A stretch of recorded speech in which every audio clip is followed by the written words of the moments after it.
environment. Today I will tell you one story. It's a real story of a girl whose name was Amrita. Amrita lived in Khejdi village. Khejdi village lies in is located in Jodhpur district of Rajasthan state. Amrita was a real tree lover.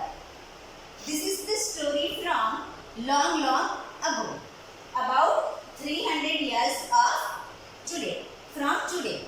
So now let's read the story and know the reality of this story of Amrita.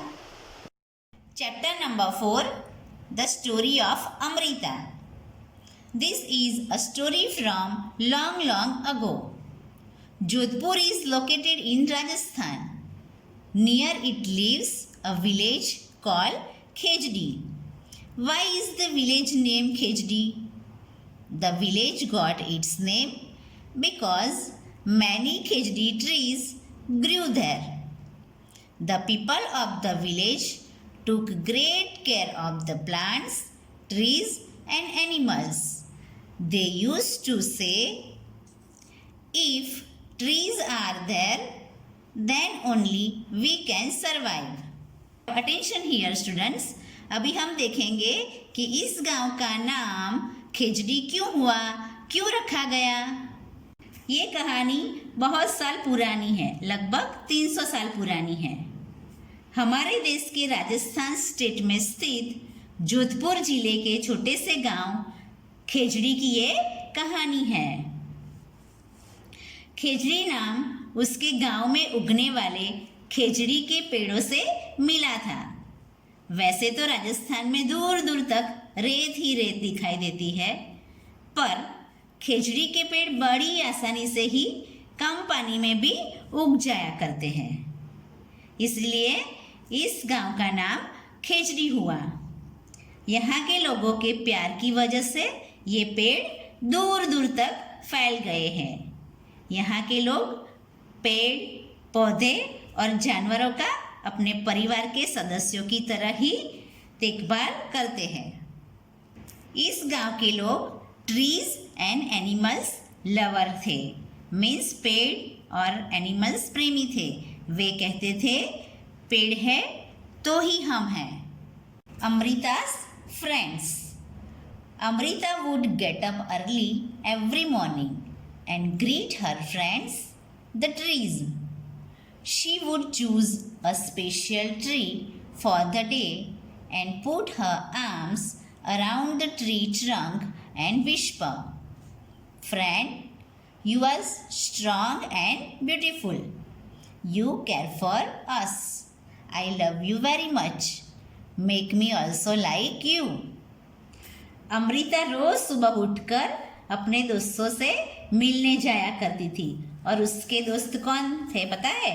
जी, उसके दोस्त थे ये सारे पेड़ पौधे। वो हर दिन एक स्पेशल पेड़ को चुनती थी खेलने के लिए।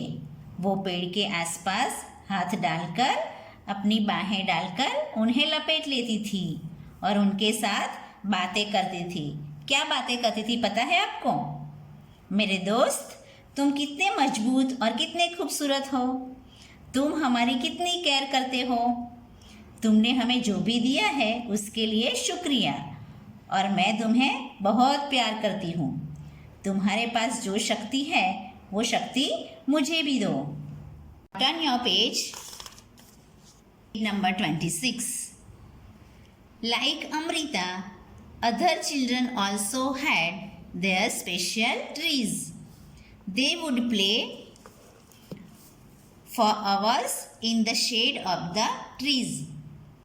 अमृता की तरह गांव के बाकी बच्चों के भी स्पेशल ट्रीज थे, मीन्स उनके अलग अलग दोस्त थे। वो दोस्त means trees, okay.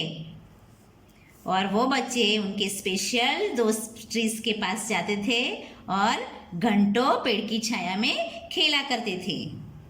Is there a place near your house, school और along the roadside where trees have been planted?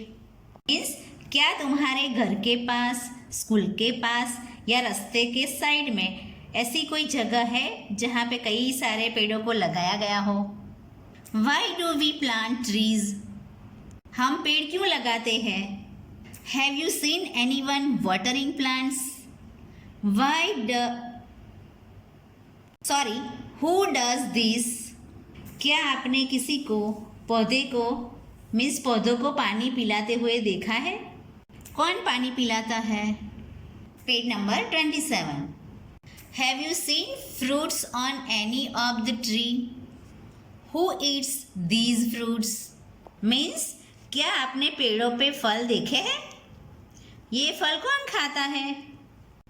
Lalita feels that grass and small plants growing near her school wall have not been planted by anyone. Do you know of any place where grass, small plants or trees are growing on their own without being planted by anyone? Lalita को लगता है कि उसकी school की wall means दीवार पर grass means घास और छोटे छोटे पौधे उगे हैं जो किसी ने भी बोए नहीं है मीन्स उगाए नहीं हैं. क्या आप ऐसी कोई जगह जानते हैं जहाँ पे ग्रास, छोटे छोटे पौधे और पेड़ किसी के भी बोए बिना अपने आप उगते हैं? Why do these trees grow here? What do you feel? ये पेड़ यहाँ क्यों उगते हैं? आपको क्या लगता है? So children, here we have to answer these questions. So we will write it afterwards. Trees in danger. Time went by. Amrita was now grown up. One day she went to greet her trees. She saw some strangers there. They had axes with them. They said that the king had sent them to cut the trees for wood. The wood was needed for building the king's palace. अभी क्या हुआ? यहाँ पे पेड़ों पे खतरा आ गया था. कैसे?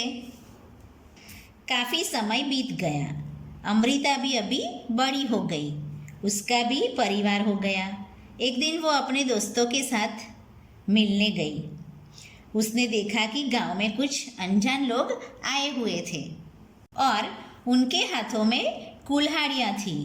उन्होंने कहा उनको राजा जी ने भेजा है पेड़ों से लकड़ियाँ काटने के लिए, क्योंकि राजा जी को उन लकड़ियों का इस्तेमाल अपना किला बनवाने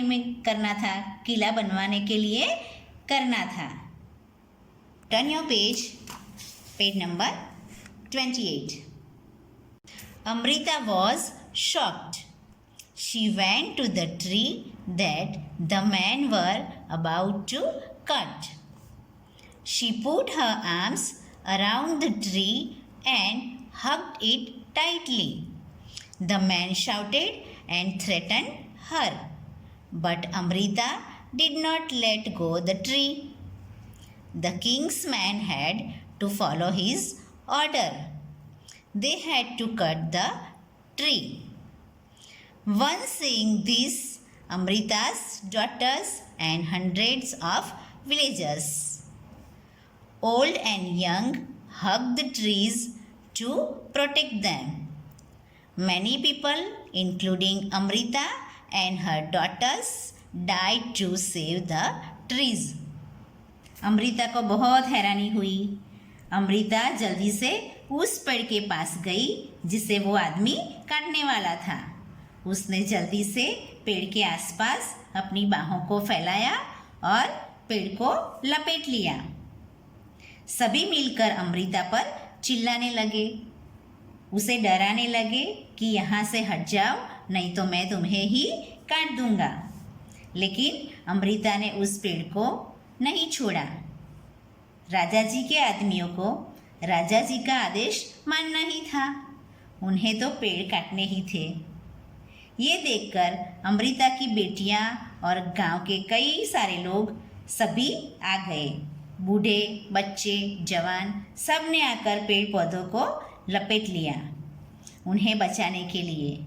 लेकिन राजा जी के आदमियों को तो ये काम करना ही था। पेड़ों को बचाने के लिए गांव के कई लोगों को अपनी जान गंवानी पड़ी। कई सारे लोग मर गए। जिन जिन लोगों ने पेड़ों को बचाने में अमृता की सहाय की, वो सारे लोग अमृता के साथ सारे लोग मर गए, सबको अपनी जान गंवानी पड़ी। When the king heard of this, he could not believe that people gave up their life for the trees. He visited the village himself. There he saw the deep feeling of the villagers towards trees and animals. अभी क्या हुआ, जब राजा को इस घटना के बारे में पता चला तो उन्हें यकीन ही नहीं हुआ कि लोगों ने पेड़ पौधों को बचाने के लिए अपनी जान दे दी, जान गंवा दी। उन्होंने मीन्स राजा ने खुद आकर अपनी आंखों से सब देखना चाहा। गांव में आकर ही राजा को गांव वालों की श्रद्धा और प्यार का पता चला। पेड़ पौधे और जानवरों के प्रति जो प्यार था वो सब के बारे में राजा जी को यहाँ पर आके पता चला। Do you remember what the elders of this village used to say? Means क्या आपको याद है गांव के बुजुर्ग लोग क्या कहते थे? Do you remember? यस, क्या कहते थे कि अगर पेड़ है तभी हम हैं। Okay, do you think we could survive if there were no trees and no animals?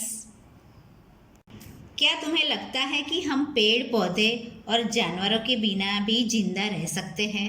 क्या आपको लगता है? नहीं, no, we cannot survive. The village is protected. The village's strong feelings for trees affected the king greatly. He ordered that from then on no tree would be cut and no animal would be harmed in that area. Even today, almost 300 years past, the people of this area, called Bishnois, continue to protect plants and animals. Even though in the middle of the desert, the area is green and animals roam about freely and without any fear. The village is protected means अभी गांव जो है वो सुरक्षित है। कैसे? देखिए, गांव वालों की पेड़ों के प्रति इस प्यार की भावना को देखकर राजा को बहुत अच्छा लगा। उन्हें ऐसा महसूस भी हुआ कि इस गांव के लोग पेड़ों और जानवरों की कितनी देखभाल करते हैं, उनसे कितना प्यार करते हैं। उसके बाद राजा ने सभी इंसानों को ये आदेश दिया कि उस दिन से उस गांव में कोई भी पेड़ों को नहीं काटेगा और जानवरों को भी कोई हानि नहीं पहुंचाएगा। और आज तक लगभग 300 साल बाद भी इस गांव के लोग, जिन्हें बिश्नोई कहा जाता है, वो भी गांव में पेड़ पौधों और जानवरों की रक्षा बिल्कुल अपने बच्चों की तरह ही करते हैं, जैसे अपने घर का ही कोई सदस्य हो। ऐसे ही आज भी राजस्थान के जोधपुर ज़िले में खेजड़ी गांव के लोग पेड़ पौधों और जानवरों की देखभाल किया करते हैं और इन लोगों को कहते हैं बिश्नोईज, बिश्नोईज ऑफ राजस्थान। ये विस्तार मीन्स एरिया डेजर्ट के बीच में होने के बावजूद भी हरा भरा है और एनिमल्स यहाँ पे बिना भय के टहलते हैं मीन्स रहते हैं। Students, this is the story of Amrita. Students, now it's your turn. Tell me, what did you learn by this story of Amrita? Yes, dear students, save trees, save animals, and save environment. Thank you and have a nice day. Stay home, stay safe.